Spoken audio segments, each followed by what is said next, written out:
Chapter 1. The Quiet Marriage. I used to believe that love sounded like silence. Not the cold silence that follows arguments, or the empty silence that fills a lonely room, but the quiet rhythm of two people moving through life together without needing to explain themselves. The sound of dishes being washed after dinner, the hum of a refrigerator late at night, the soft clicking of keys as someone worked across the table from you. For 18 years, that was my marriage. My name is Eliseo, and I am a civil engineer. I've spent most of my life designing structures meant to last, bridges that carry thousands of cars every day, foundations buried deep enough to hold against shifting earth, buildings calculated down to the millimeter so nothing collapses unexpectedly. I approached marriage the same way. Stability first, emotion second, or at least that's what I told myself. When Nyla and I first met, she laughed easily. She wasn't obsessed with status then. She wore simple clothes, had a habit of tying her hair into a messy knot, and spoke about wanting a life that felt safe but meaningful. She admired my discipline. I admired her energy. We married young, before either of us had fully decided who we were. In the early years, everything felt balanced. We shared small victories, our first apartment with peeling paint but large windows, cheap vacations where we ate street food and walked for hours, evenings spent planning futures that felt wide open. Back then, consistency felt romantic. I would wake early, leave for work before sunrise, and come home tired but satisfied. She would greet me with stories about her day, office gossip, new ideas, dreams she wanted to chase. We cooked together. We argued about nothing important. We built routines that felt like quiet promises. But people change, sometimes slowly enough that you don't notice until the distance is already there. The shift started subtly. Nyla began spending more time on her phone, at first harmlessly, scrolling through photos or messaging friends. Then she started following lifestyle influencers, fashion accounts, travel bloggers, women who seemed to live in endless sunlight and luxury. One night at dinner, she showed me a video. "Look at this," she said, turning her screen toward me. A woman posed beside a white yacht, laughing as champagne sprayed behind her. "She's only a few years older than me." "That's nice," I said, chewing slowly.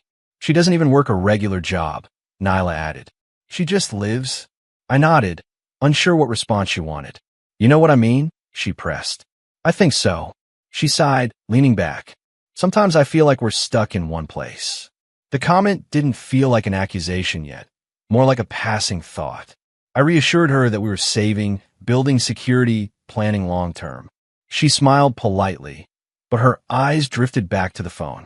Small moments like that began stacking quietly. She started comparing our vacations to those of her friends. "Did you see where Liana went?" she asked one evening while we packed for a modest coastal trip. "Private villas, infinity pools. This place will be peaceful," I said. "We'll rest." "I don't want peaceful every time," she replied, not angrily, just tired. At first, I assumed it was temporary dissatisfaction. Everyone goes through phases. Work stress, changing interests, the influence of friends. But her language changed. Words like ordinary and average appeared more often. "I don't want to be ordinary," she said one night while we watched television. "Do you?" "I don't think stability is ordinary," I answered. She didn't argue, but she didn't agree either. Our home began reflecting the divide between us. My side remained simple, practical furniture, neatly stacked documents, tools and notebooks organized with purpose. Her side transformed slowly into something curated. Decorative lights, designer magazines, packages arriving weekly, each opened with a mixture of excitement and dissatisfaction. "It's not exactly what I wanted," she'd say, returning half of what she bought. Social media became a constant background presence. She filmed short videos in the living room, adjusting angles and lighting. She practiced poses in the mirror. She spoke about building a personal brand and creating an image. I watched from the kitchen doorway, once as she retook the same clip 5 times. "You're serious about this?" I said gently. "Of course," she replied. "You have your career. I want something too." "I support that," I said honestly. And I did. but something about it felt different from her old ambitions. Before, she had chased experiences. Now, she chased perception, recognition, visibility, validation from strangers. Conversations between us grew shorter. Not hostile, just thinner like threads stretched too far. We still shared meals, but our discussions shifted toward logistics. Bills, schedules, maintenance appointments. When she spoke about her online growth, I listened carefully, though I rarely understood the technical terms. Algorithms, engagement rates, collaborations. She glowed when she described rising follower counts. "You should be proud of me," she said one evening. "I am," I answered, and I meant it. But pride wasn't the only emotion inside me. There was also confusion, and something quieter, the feeling of watching someone move toward a horizon you couldn't see. One Saturday afternoon, we visited a friend's new apartment. The place was large, modern, expensive. Nyla's energy changed immediately. She walked slowly through each room, eyes wide. "This is incredible," she whispered. On the way home, she stared out the window. "We could have something like that," she said eventually. "Maybe someday," I replied. Someday always sounds far away when you say it. I didn't respond. My hands tightened slightly on the steering wheel. I thought I was offering patience. She heard limitation. Arguments didn't explode. They faded in and out like distant storms. A comment here, a sigh there. Disappointment expressed through tone rather than words.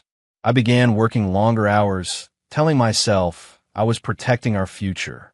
Extra projects meant extra savings, extra security. To me, consistency was love. To her, consistency began to feel like stagnation. The distance between us didn't arrive in a single moment. It grew slowly, like a crack in concrete, invisible at first, then undeniable once it spread too far. I noticed the small things. She stopped waiting up for me at night. She ate dinner earlier without asking when I'd be home. She smiled more at her phone than at me. And yet, we never had one defining argument that marked the end of closeness. There was no dramatic betrayal, no screaming confrontation. Just a quiet shift, two people standing in the same room, but facing different directions. Looking back now, I realized the change wasn't sudden. It was gradual, almost polite. Small complaints about modest vacations. Casual comparisons with richer friends. A growing dissatisfaction with what she began to call our ordinary life. The emotional distance widened quietly rather than explosively. Chapter 2. Aunt Melissa. The first time I heard Nyla speak about her Aunt Melissa, she laughed. Not kindly, not the soft laughter she used when remembering childhood stories, but a sharp, dismissive sound that made me glance up from my coffee. "She's strange," Nyla said, waving her hand as if brushing away dust. "You'll see if you ever meet her. Lives alone, barely goes out, wears the same clothes for years. Honestly, I don't know how she survived this long. Maybe she just likes simplicity," I suggested. Nyla rolled her eyes. No one likes being that disconnected from real life. At the time, I accepted her description without question. Families have their odd relatives. It seemed normal. I met Melissa a few weeks later at a small gathering after a funeral, a distant relative I barely knew. The house was quiet, filled with polite conversations and people speaking in lower voices. I stood near a window, feeling slightly out of place, when an older woman approached me holding 2 cups of tea. "You look like someone who doesn't enjoy crowded rooms," she said calmly. Her voice was warm, direct. "I suppose that's true," I replied. She handed me a cup, "Then stand near the exits. Engineers always do." I blinked. "How did you know I'm an engineer?" She smiled slightly, eyes sharp behind simple glasses. "Your posture, and the way you keep scanning structural details, door frames, ceiling lines. People who build things never stop evaluating stability." That was my introduction to Melissa. She didn't match Nyla's description. Yes, her clothing was simple, a plain sweater, faded but clean. Her hair was gray and loosely tied back, but there was nothing disconnected about her. Her gaze was steady, observant. She spoke slowly, carefully choosing words as if placing stones in a path. We talked for nearly an hour that day. About bridges. About failure points in design. about how human relationships weren't so different from engineering. Too much pressure without reinforcement caused collapse. When Nyla came to collect me, she looked surprised to find us deep in conversation. "You're talking to her?" Nyla asked, almost amused. Melissa smiled kindly. "He listens well." "That's rare." Nyla shrugged. "Well, don't keep him too long. He works too much already." After we left, Nyla dismissed the interaction. "She probably bored you with weird stories, right?" "Not really," I said. "She's interesting." Nyla laughed again. "Trust me, she isn't." But something about Melissa stayed with me. A few weeks later, I received a handwritten note in the mail. The handwriting was neat, deliberate. "If you ever want to continue our discussion about structures and patience, you're welcome to visit on Sundays." There was an address at the bottom. I hesitated before going the first time. It felt strange, visiting a relative of my wife alone. But curiosity won. Her house stood at the end of a quiet street, small but carefully maintained. The garden wasn't extravagant, but every plant looked intentionally placed. Melissa opened the door before I knocked. "You came," she said simply, as if she had known I would. That Sunday became the first of many. At first, I told Nyla I was working or meeting colleagues. It wasn't exactly a lie. Sometimes I did go to work afterward, but I didn't mention Melissa. I wasn't hiding something scandalous. I just sensed Nyla wouldn't understand. Inside Melissa's home, time felt slower. She brewed tea in silence, moving with deliberate calm. Books lined the walls: philosophy, history, economics, architecture. A small wooden table near the window became our usual place. "You build things meant to last," she said during one visit. "Do you believe people do the same?" "I try to," I answered. She tilted her head. "Trying and succeeding are different." Our conversations wandered through unexpected territory. Engineering problems became discussions about patience. Project timelines turned into reflections about delayed gratification. She asked questions that lingered long after I left. "What do you think strength really is?" she asked once. "Endurance," I replied after thinking. "Good answer," she said. "Most people think strength is speed or dominance. But endurance changes outcomes quietly." Sometimes she spoke about human behavior as if observing an experiment. "People reveal themselves when given more than they need," she said one afternoon while watering her plants. "Scarcity hides flaws. Abundance exposes them." I didn't fully understand what she meant at the time, but her words stayed with me. Over the years, our Sunday visits became routine. We cooked simple meals together. She showed me old notebooks filled with observations, not diaries exactly, but reflections on choices people made and how consequences unfolded. "Do you ever feel lonely?" I asked once. She shook her head gently. "Solitude is not loneliness. Confusion between the two causes many poor decisions." I noticed small details that contradicted Nyla's portrayal of her. Melissa owned high-quality items, a watch that looked expensive despite its age, artwork that seemed valuable, books in rare editions. "You must have had an interesting career," I said carefully one day. She smiled faintly. "I had opportunities, and I made choices." "What kind of choices?" "The kind that teach you what wealth really means." She never explained directly, but hints appeared occasionally. Mentions of travel to places she described too vividly to have only read about. References to business negotiations spoken with familiarity. Yet her lifestyle remained intentionally modest. "Why live simply if you had more?" I asked once. "Because simplicity clarifies people," she replied. "When you remove excess, you see character more clearly in yourself and others." She observed me often, not critically but thoughtfully. "You are steady," she said during one conversation. "You don't rush toward applause." "I'm not sure applause has ever been an option," I joked. She shook her head. "It is always an option. Some just refuse to chase it." Her words felt like approval, though she rarely offered praise directly. Years passed. Seasons changed. Our routine remained. I never told Nyla about the visits, partly because it felt private, something separate from the growing distance at home, and partly because Melissa seemed to exist outside the world of judgments and expectations. With her, I wasn't a husband failing to meet someone else's ambitions. I was simply a person thinking and listening. One rainy afternoon, Melissa watched the water slide down the window glass. "Tell me," she said quietly, "what do you think people want most?" "Happiness." I guessed. She smiled gently. "Recognition, and the illusion of significance. Some sacrifice everything chasing it." Her gaze lingered on me for a moment. "Not you," she added. "You value stability. That is rare." Our conversations deepened gradually, not dramatic or emotional, but meaningful in ways difficult to explain. She seemed to understand my life without me fully describing it, sensing tensions I rarely spoke aloud. In over 15 years, what began as occasional visits transformed into a quiet, meaningful friendship, one unknown to Nyla, setting the foundation for the future twist. Chapter 3: The Phone Call. The day began like any other. I arrived at the office before most of my colleagues, coffee in one hand, laptop bag resting against my shoulder. The building smelled faintly of dust and fresh paint. A renovation project was underway on the lower floors, and construction noise had become a constant background rhythm. Routine had always grounded me.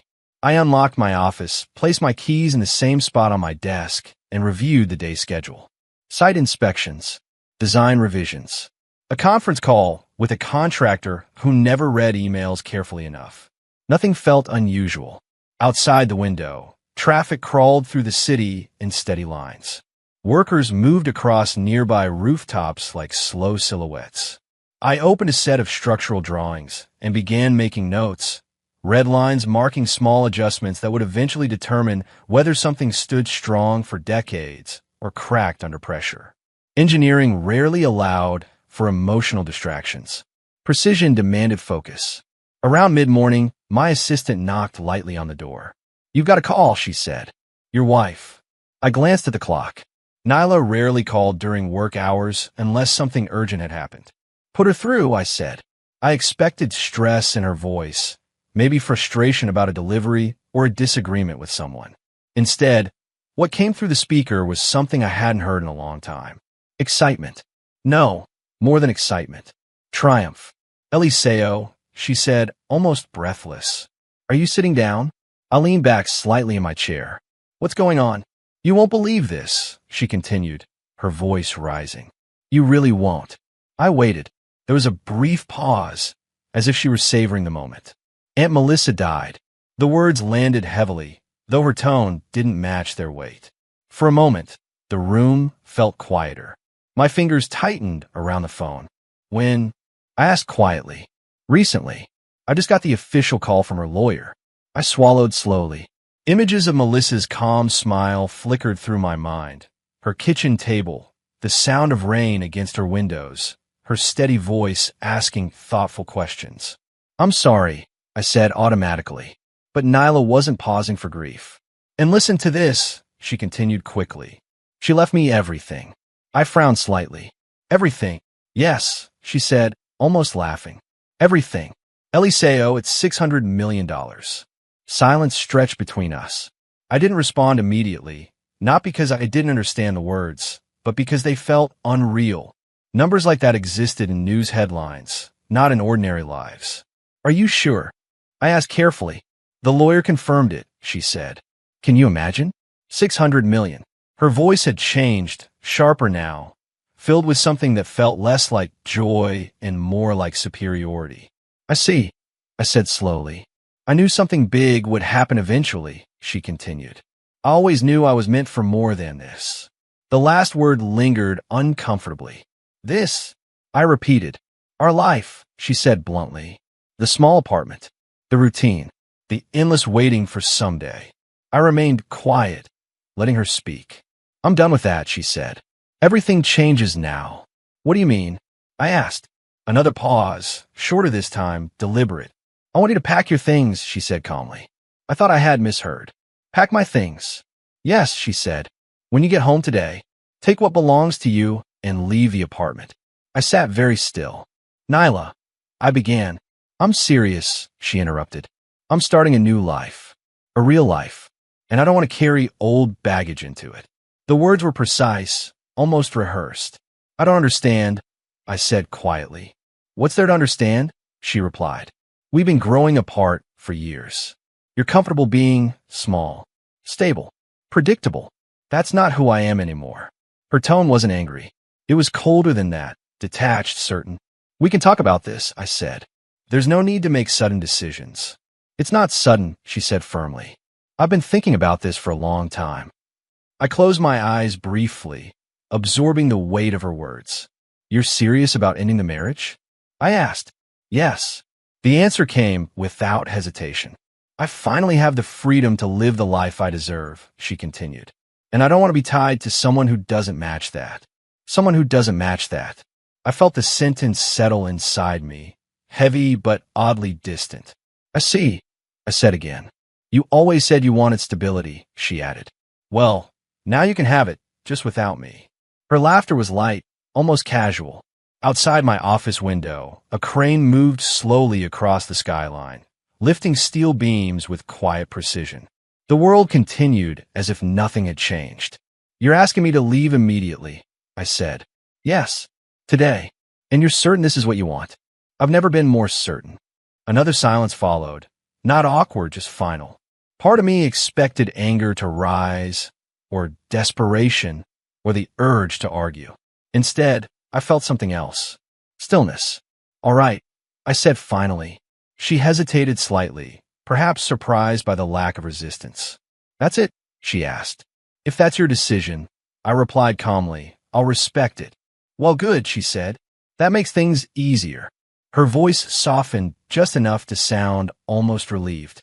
I'll have papers ready when you get home, she added.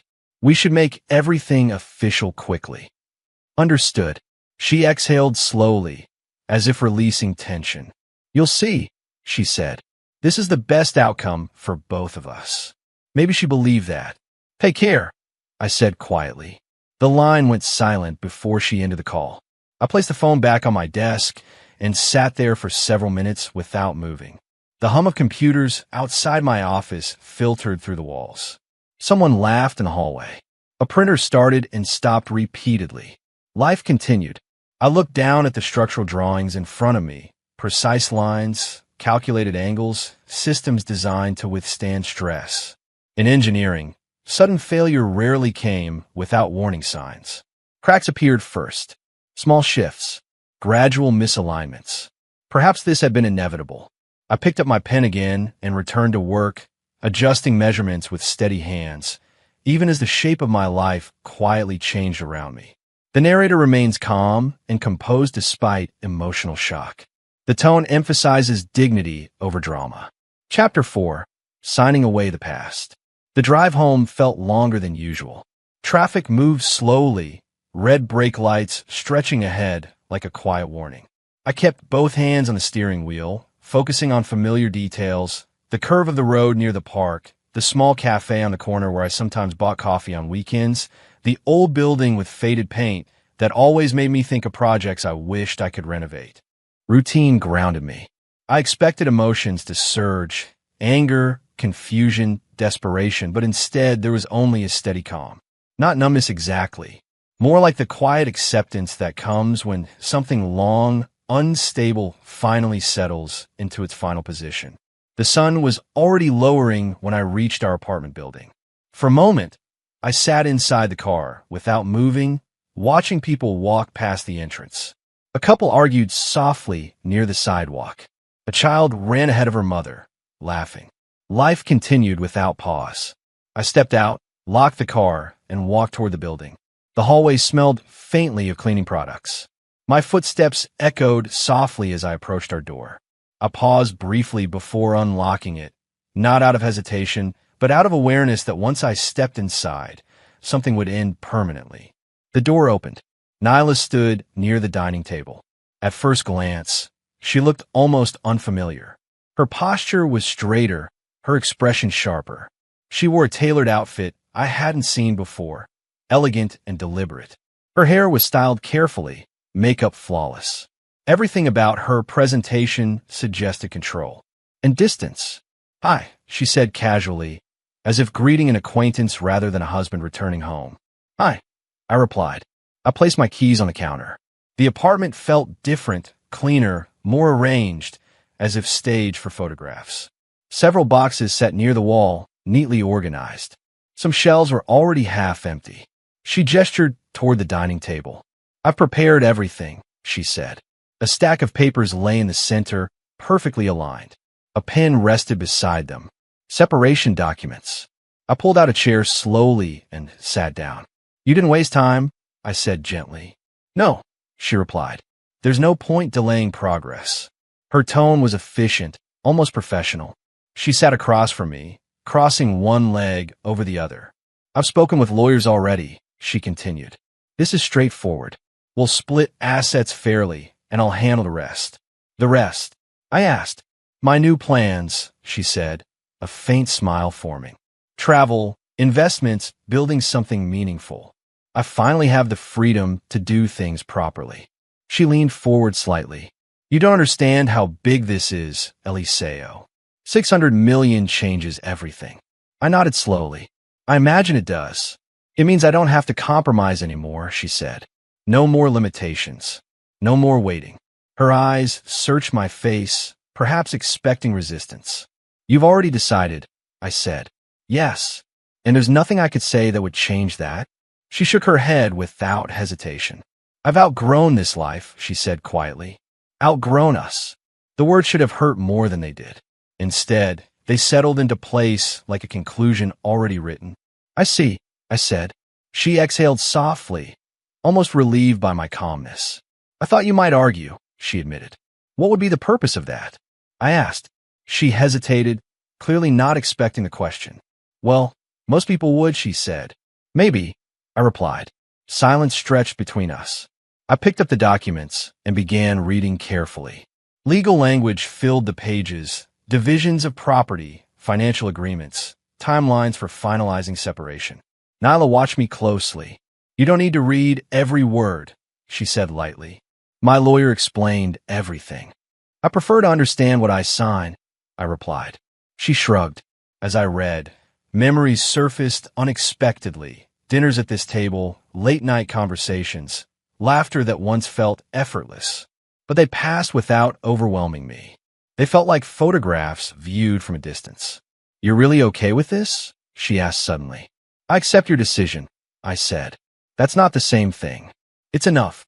She leaned back, studying me with narrowed eyes. "You're not even angry." "Should I be?" "I don't know," she said, frowning slightly.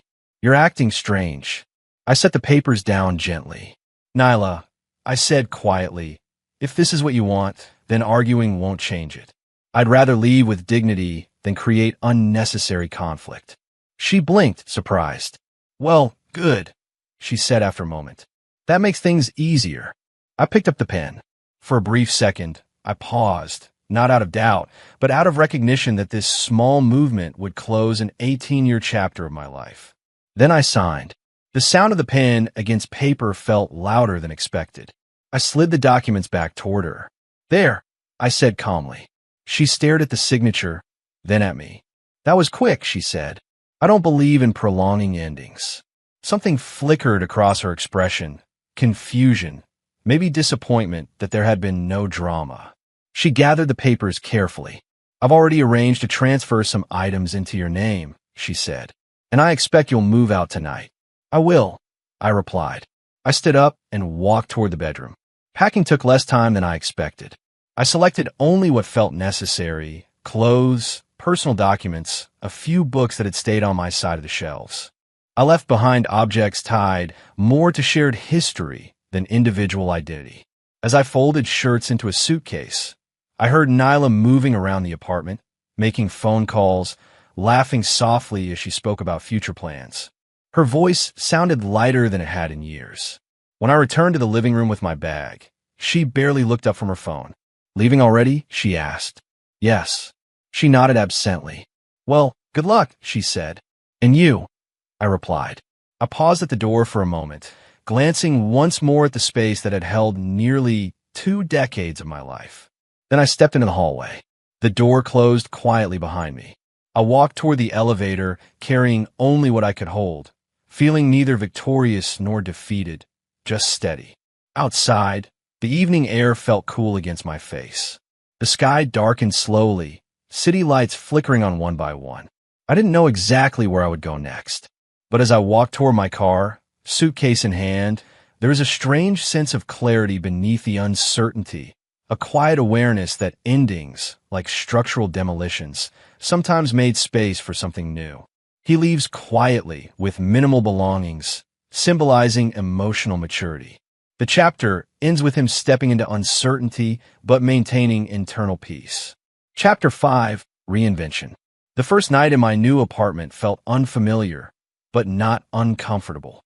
It was small, smaller than any place I had lived in since my early 20s, but clean and functional. A narrow living room connected directly to a compact kitchen, and a single window faced a row of older buildings painted in faded colors. The furniture was minimal. A second-hand couch, a small table, and a bed that arrived 2 days after I moved in. I unpacked slowly, placing items with deliberate care. Books went against the wall near the window. Work documents stayed stacked neatly on the table. My suitcase remained half open for several days, not because I felt unsettled, but because I wasn't rushing to recreate a sense of permanence. There was peace in simplicity. My routine changed but didn't disappear. I woke early, brewed coffee, reviewed project notes before leaving for work. Evenings were quiet. Sometimes I cooked simple meals. Sometimes I walked through nearby streets, observing strangers without needing to be seen by anyone. For the first time in years, silence didn't feel heavy. I didn't look for news about Nyla at first. Not intentionally. I told myself distance meant letting go, and letting go meant not watching her life unfold. But avoiding something is different from escaping it. One afternoon during lunch at work, a colleague leaned over my desk. "Hey," he said cautiously, "I didn't know your wife was famous." I looked up. "What?" He turned his phone toward me. There she was, Nyla, standing beside a sleek black car, sunglasses reflecting sunlight. The caption read, "New beginnings, new energy, finally living life on my terms." Thousands of likes blinked beneath the image.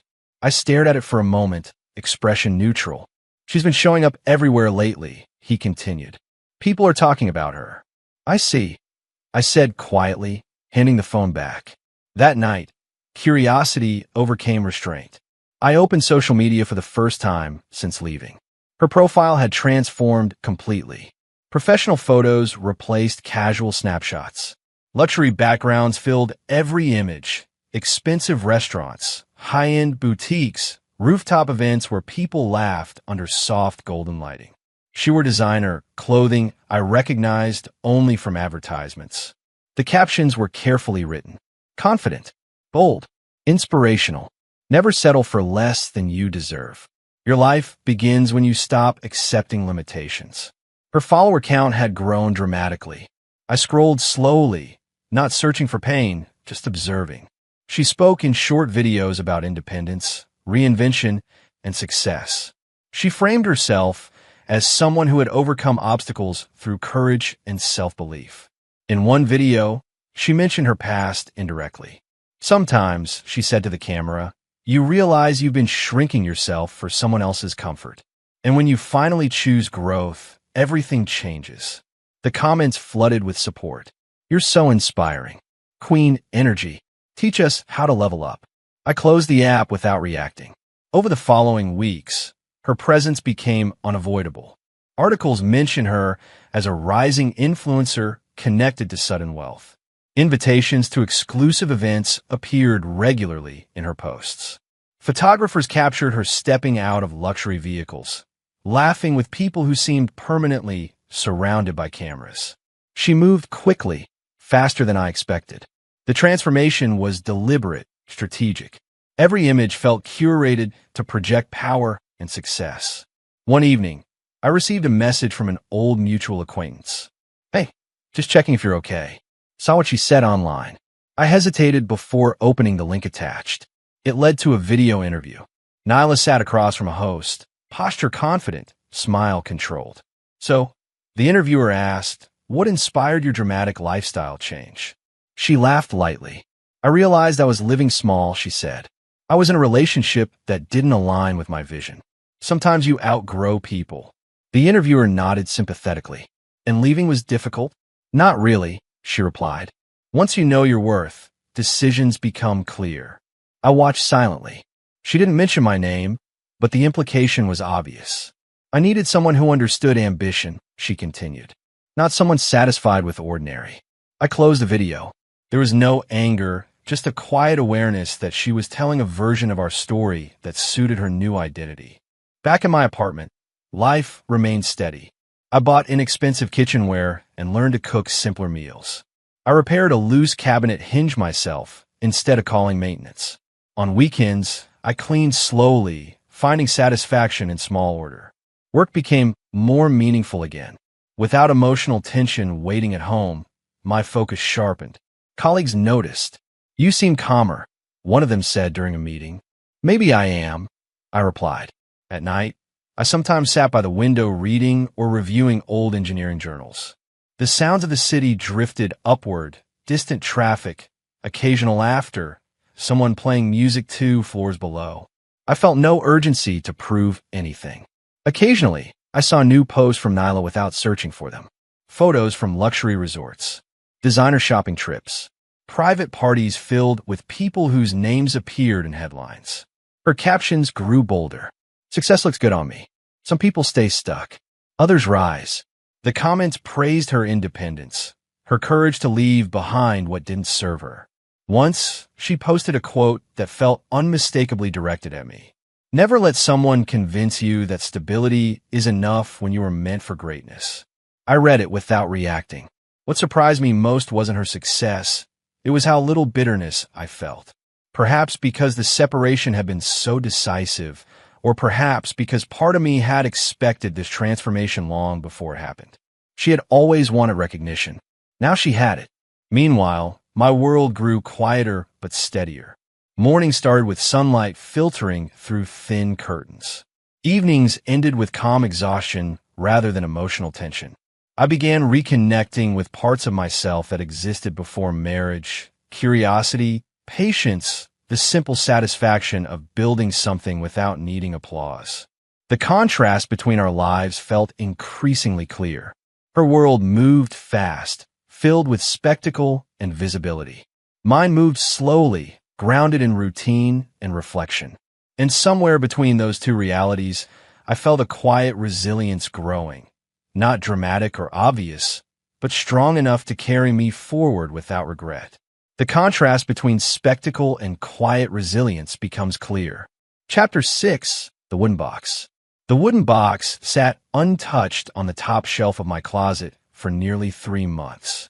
I noticed it every morning when I reached for my jacket, and every evening when I returned home from work. It wasn't large, just a simple rectangular case made from dark polished wood, smooth at the edges, worn slightly at the corners as if it had traveled through many hands before mine. Melissa had given it to me during one of our last Sundays together. Not yet, she had said, placing it into my hands with a calm firmness. Open it when the time feels right. Not before. At the time, I had smiled politely, assuming it contained something sentimental, perhaps old photographs or notes she wanted preserved. After her death, everything in my life had shifted so quickly that I pushed the box aside, both physically and emotionally. But months passed. Routine returned. And one quiet evening, something changed. Rain tapped softly against the window of my apartment, steady and rhythmic. I had just finished dinner, a simple meal eaten alone at the small table, when my gaze drifted toward the closet. The box waited there, silent, patient. I stood slowly, wiping my hands on a towel, and walked toward it. Maybe now, I murmured to myself. The wood felt cool beneath my fingers as I lifted it down. It was heavier than I remembered. I carried it to the table and sat down, studying it for a moment. Melissa's presence seemed to linger in the object, not emotionally overwhelming, but quiet and thoughtful, like the pauses she often allowed in conversation. I opened it carefully. Inside lay several neatly organized items. A sealed envelope addressed in Melissa's handwriting, a stack of legal documents tied together with a thin ribbon, and a small key resting near the corner. My chest tightened slightly as I picked up the envelope. The paper felt thick, deliberate.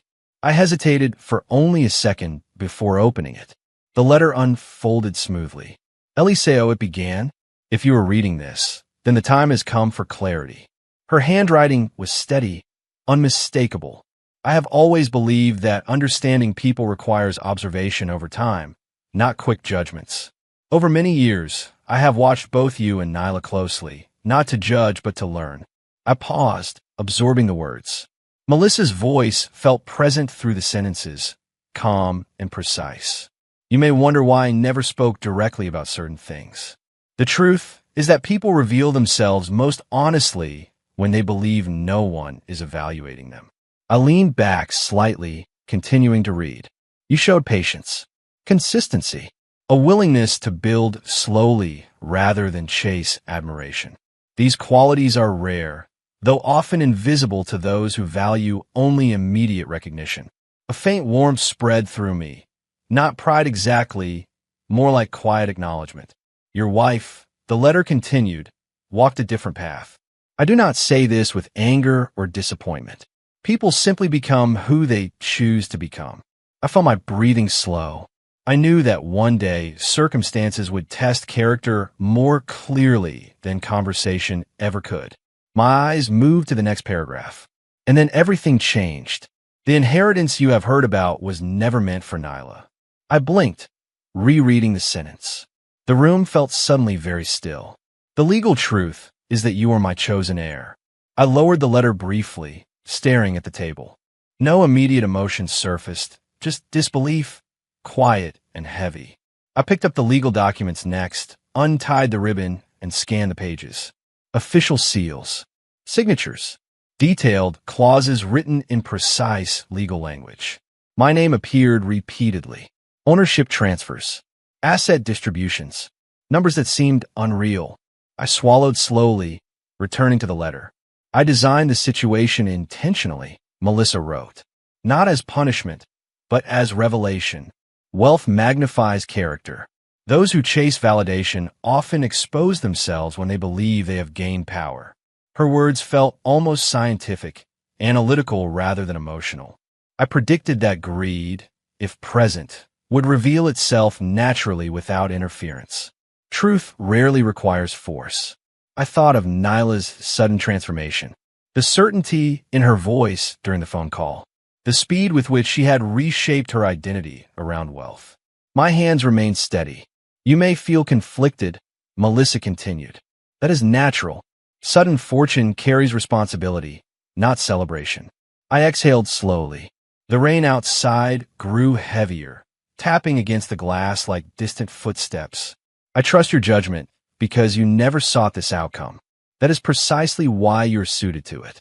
I read the letter twice before setting it down. The apartment felt smaller somehow, the air heavier. 600 million. Or more, the documents suggested slightly higher figures. For a long time, I didn't move. There was no surge of excitement, no laughter or disbelief. Only a quiet awareness that something fundamental had shifted beneath the surface of my life. I thought of Melissa sitting across from me at her table, watching me carefully during conversations about patience and endurance. Had she known all along? Had every Sunday been part of her evaluation? I closed my eyes briefly.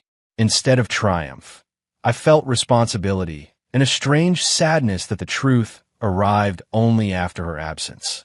The letter ended simply. Observe. Do not rush. Time reveals everything without effort. I folded it carefully and placed it back into the box. The wooden lid closed with a soft click. Months earlier, I had lost my marriage, my home, and the structure of a life I thought permanent. Now, sitting alone at a small table in a modest apartment, I realized that the foundation beneath everything had been different all along. The tone remains restrained, revelation without triumph. Chapter 7. The Weight of the Truth. The morning after opening the wooden box, I woke earlier than usual. Sleep had come in fragments, not restless exactly, but shallow. My mind replayed Melissa's handwriting, the legal terminology, the quiet certainty in her words. The rain from the previous night had stopped, leaving the air cool and clean. Pale sunlight filtered through the thin curtains of my apartment, casting narrow lines across the floor. The wooden box sat on the table where I had left it, closed, silent. For several minutes, I simply watched it while drinking coffee, as if expecting it to disappear if I blinked long enough. It didn't. Eventually, I reached for my phone and dialed the number listed on the legal documents. A receptionist answered promptly. "Good morning, Harrison and Vale Legal Associates." I hesitated briefly. "My name is Eliseo. I believe your firm represents the estate of Melissa," she interrupted gently. "Yes, Mr. Eliseo. We've been expecting your call." Those words landed heavily. "We can schedule a meeting today, if you're available," she added. "I am," I said. The office was located in a tall glass building downtown, far removed from my daily routine. The lobby smelled faintly of polished stone and expensive perfume. People moved quietly through the space, dressed in tailored suits, their expressions composed. I felt oddly out of place carrying a simple leather bag filled with drawings and work documents. A young assistant guided me into a conference room where two lawyers waited.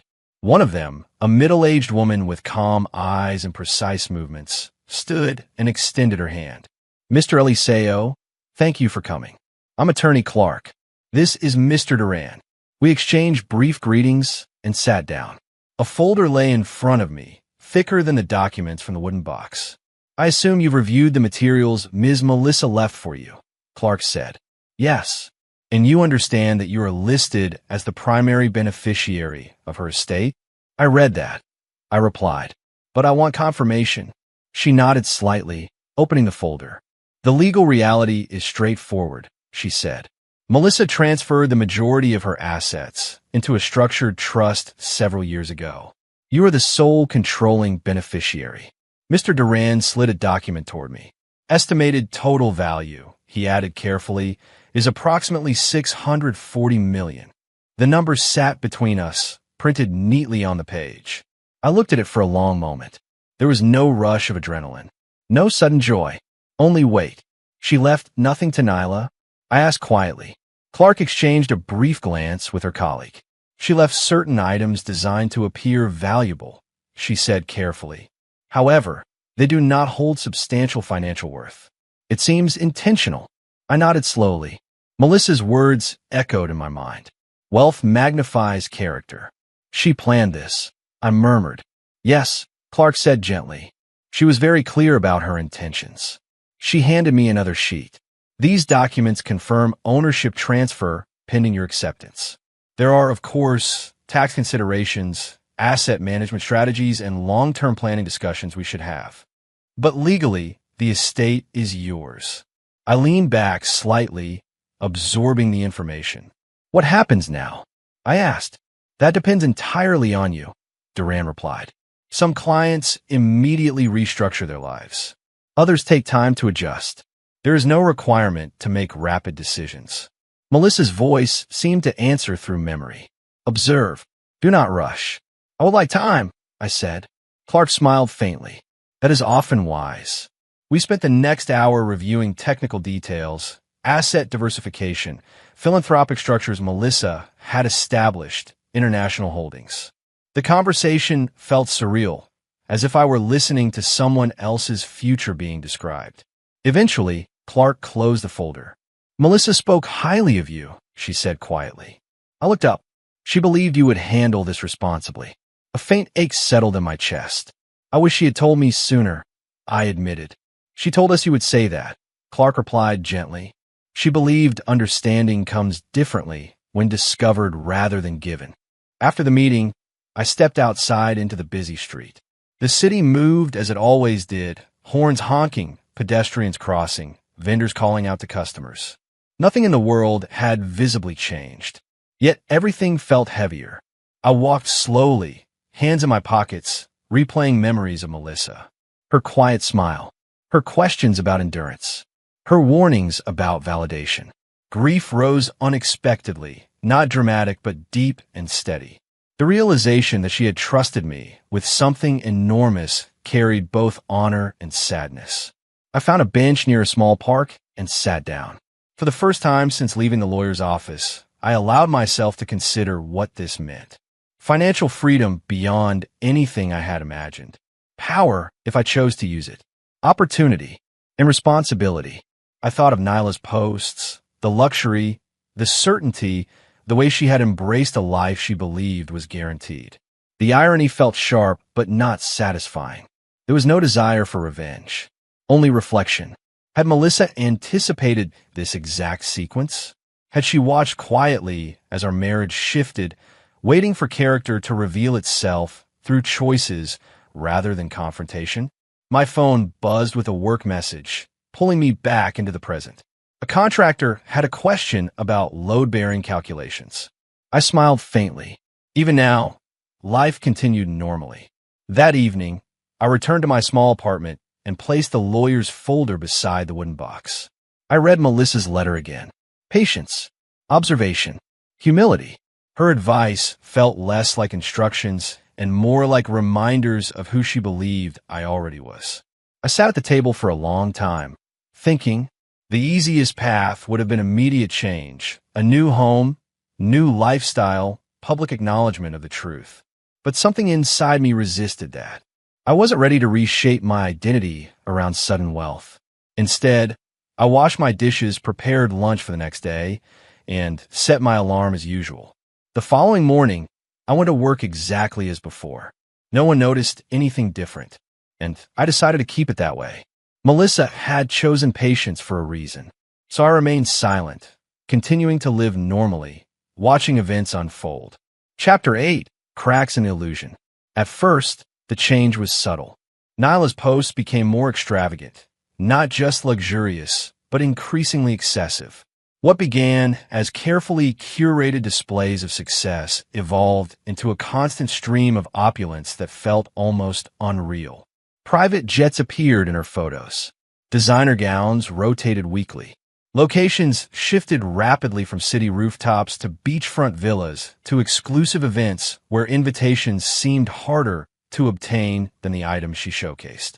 I didn't follow her account directly anymore, but her presence reached me anyway. Colleagues mentioned her casually. Articles circulated online.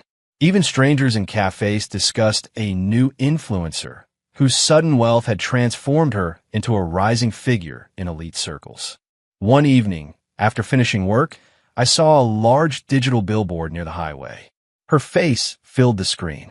She stood beside a luxury brand logo, smiling confidently, the caption beneath her reading, "Redefining Success." I slowed slightly as I drove past. The image disappeared behind me quickly, but the impression lingered. Back in my apartment, I opened my laptop and skimmed through several recent articles. "She's everywhere," one headline declared. Another described her as a self-made icon stepping into generational wealth. I noticed how the narrative had evolved. She no longer referenced inheritance openly. Instead, she framed her transformation as the result of vision and courage. In one interview clip, she said, "Success isn't luck. It's recognizing when your life is too small for your dreams." The audience applauded. I watched without emotion. But as weeks passed, something began to feel different. Her posts became more frequent, almost frantic. Multiple luxury purchases in a single day. New properties announced before previous ones were fully introduced. Contracts with brands that seemed unusually ambitious for someone still establishing a reputation. One afternoon during lunch at work, my colleague Ravi leaned toward me again. "You know her, right?" he asked cautiously. "Yes," I replied. He hesitated. "There are rumors." I looked up. "What kind of rumors?" He lowered his voice slightly. "People are saying her money might not be fully accessible yet. Something about legal delays." I nodded slowly. "I see." He studied my face, perhaps expecting a stronger reaction. When none came, he shrugged and returned to his desk. That evening, curiosity pulled me back toward the news. Financial blogs had begun discussing inconsistencies. Anonymous sources questioned the structure of her inheritance. Speculation spread about delayed transfers and unusual banking activity. None of it was confirmed, but the tone had shifted. Her posts, however, showed no hesitation. If anything, they grew more extravagant. She announced a new luxury penthouse, complete with panoramic views and custom interior design. A week later, she posted about investing in a startup company, speaking confidently about expanding her portfolio. The comments remained overwhelmingly supportive. But beneath the praise, a few questions appeared. How fast are you scaling? Are you sure that's sustainable? Most disappeared quickly. I closed the app. Days later, another article appeared, this time from a financial news outlet. Banks reportedly reviewing documentation related to influencers' inheritance. The wording was cautious but clear. Something was being investigated. I felt no satisfaction reading it, only a quiet heaviness. Melissa's voice echoed again. Wealth magnifies character. I imagined Nyla sitting in an office somewhere, signing contracts with certainty, believing resources were unlimited. Perhaps she felt unstoppable. A week later, I received a message from an old acquaintance, someone who worked in finance.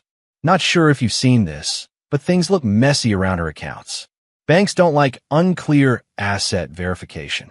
I stared at the message for a moment before replying simply, I hope everything works out. At home, my routine continued unchanged. Morning coffee, work, evening walks. But news about Nyla grew louder. Videos circulated showing her arriving at events with slightly strained smiles. In one clip, she seemed distracted, glancing repeatedly at her phone between conversations. Comments online became more divided. Some followers defended her fiercely. Others questioned the legitimacy of her claims. Then came the first visible crack.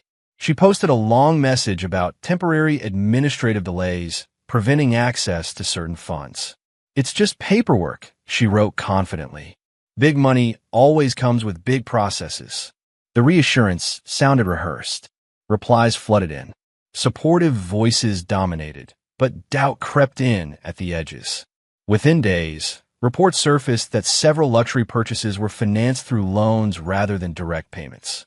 Financial analysts speculated about leverage, borrowing against anticipated wealth. My chest tightened slightly when I read that. Loans required proof, verification, time. And if verification failed, I closed my eyes briefly. Melissa had predicted this. Not maliciously, but with clinical understanding. I imagined the pressure building around Nyla, banks requesting documentation, legal teams reviewing inconsistencies, contracts waiting for funds that hadn't fully materialized. One evening, a trending video appeared. A paparazzi clip showed her leaving a bank building, expression tense, walking quickly toward a waiting car. The confident smile from earlier months had faded. Comment sections exploded with speculation. Is something wrong? Where's the money? Was it real? Her next posts attempted to maintain control, glamorous photos, motivational captions, reminders that success required resilience. But the illusion felt thinner, like glass beginning to crack under pressure. Even her tone changed slightly, less triumphant, more defensive. I watched quietly, feeling neither vindicated nor sorrowful, just aware that events were unfolding exactly as Melissa had described. Greed revealing itself without interference. The carefully constructed image, powerful, untouchable, began to fracture slowly, almost imperceptibly at first. And once cracks appear in glass, they rarely stop spreading. Her carefully curated image starts to fracture. Chapter 9. Collapse and Consequences. The news hit slowly at first, like distant thunder, then rolled closer until there was no ignoring it. I learned of it the same way I had learned most things about Nyla over the past months. Quietly, from fragments scattered online. A finance blog headline caught my eye during a lunch break. Influencer faces scrutiny as banks question inheritance claims. I read the article without surprise. It was methodical, factual, no sensationalism, just numbers, documentation, and the slow unraveling of something once presented as flawless. The report detailed how several financial institutions had audited her accounts after noticing inconsistencies. The inheritance she had publicly flaunted was not accessible, as she claimed. Certain investments had been leveraged incorrectly, loans had been taken without sufficient collateral, and some property acquisitions were temporarily frozen pending verification. I didn't feel triumph. I simply felt steady observation. Melissa's voice echoed faintly in my mind.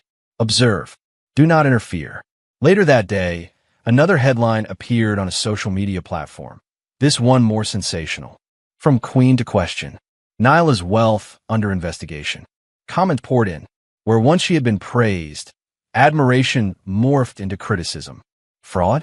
False claims? Was it all a lie? I scrolled past without comment, returning instead to my evening routine. Coffee, quiet dinner, reviewing structural reports for the next day.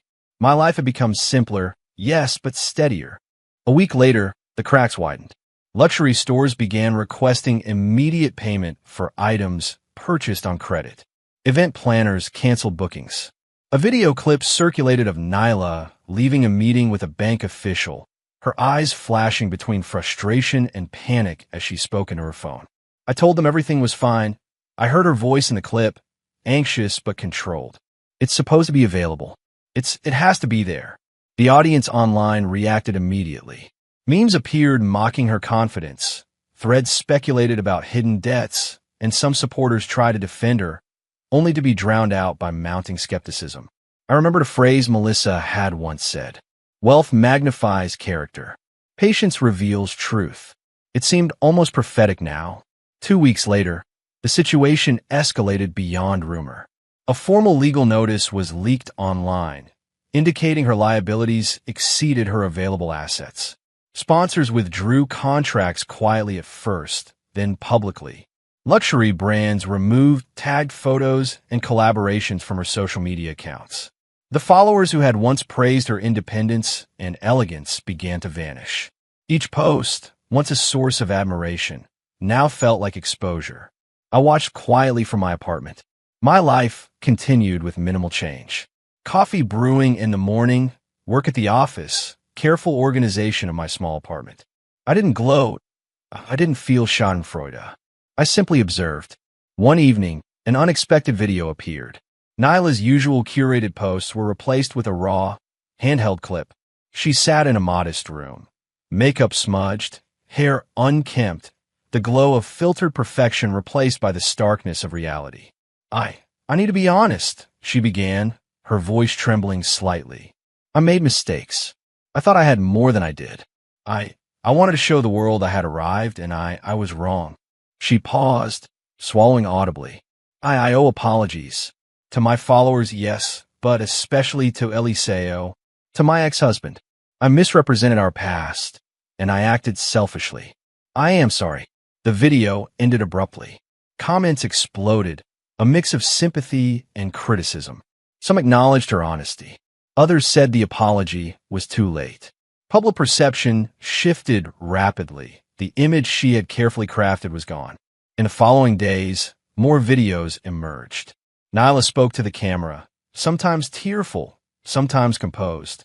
She detailed her financial misjudgments, the loans she had overextended, and her mismanagement of resources.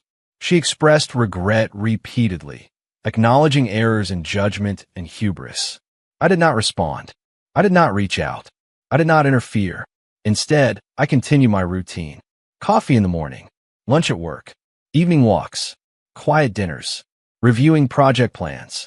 Melissa's words played softly in my mind, almost like background music guiding a steady rhythm.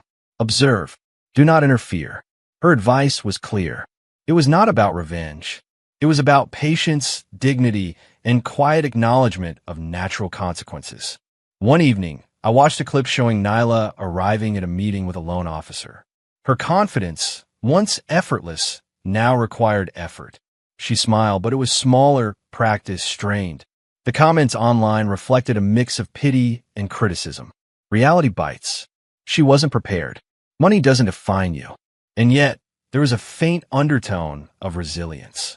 She admitted mistakes, publicly acknowledged responsibility, and began facing the consequences of her choices. I observed. I did not interfere.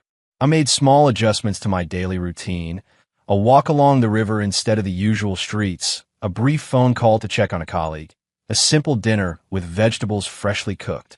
The world continued around me, and so did my life. Melissa's lessons resonated more clearly now than ever. Wealth, status, and appearances could be illusions.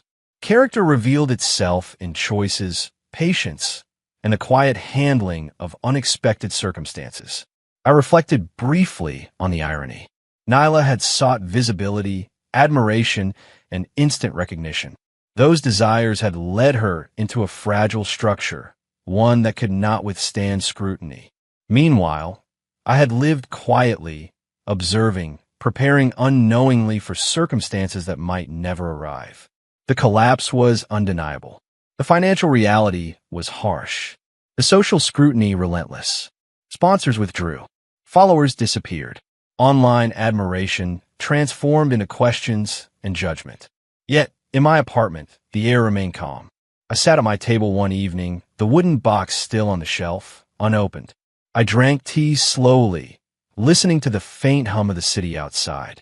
Patience, observation, and humility, the pillars Melissa had instilled, carried me forward, even as the world around me churned with spectacle and consequence. I observed quietly, following Melissa's advice not to interfere. Chapter 10, The Final Confrontation.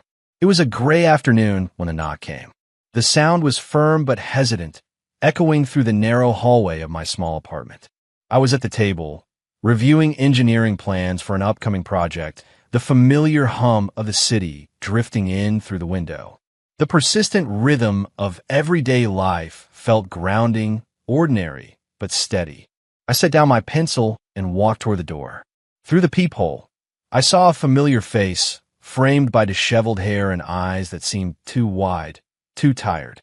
"Nyla," I said softly as I opened the door. She didn't speak immediately. She just looked at me, her posture slightly slouched, a heavy weight in the curve of her shoulders. Her luxurious attire from months ago had vanished. She wore a simple coat and sneakers, her hands twisting a small purse in front of her. The veneer of confidence and grandeur had disappeared, replaced by something raw and human. "Elizio," she finally said, voice trembling. I need to talk to you." I stepped aside, allowing her to enter. The apartment felt quieter than she might have expected, stripped of extravagance and spectacle. I gestured to the chair across from mine at the small table.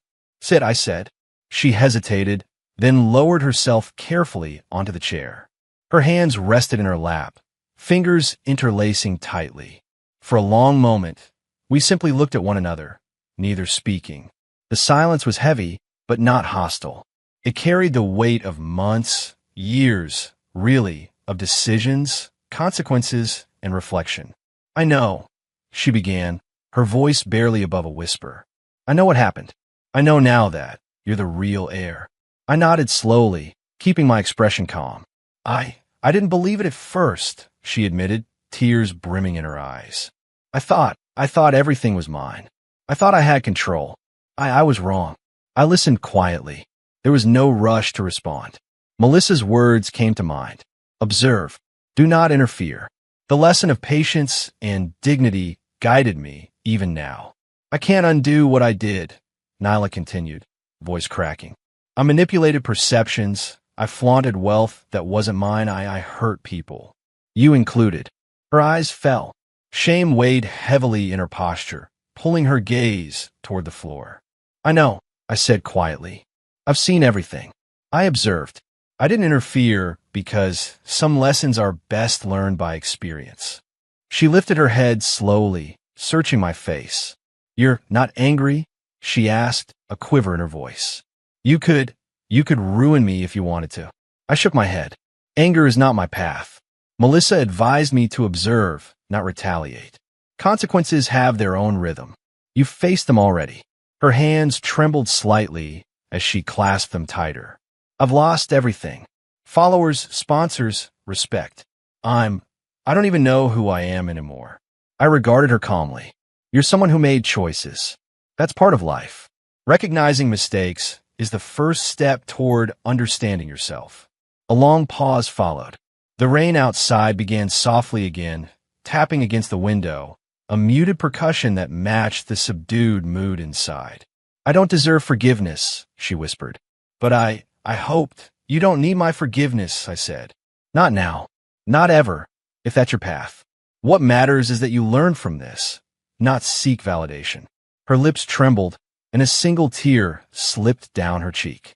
She looked fragile in a way I had never seen before, not the confident, image-driven Nyla from social media, but human beings stripped bare by choices and consequences.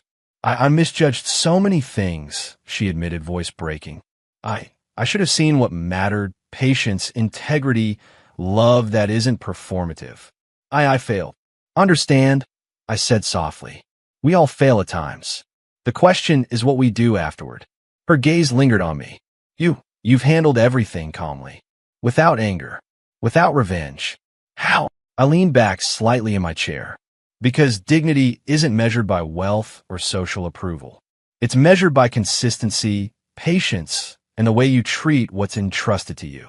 Melissa recognized that in me long before any of this began. She swallowed audibly, nodding slowly, as though absorbing the weight of that truth.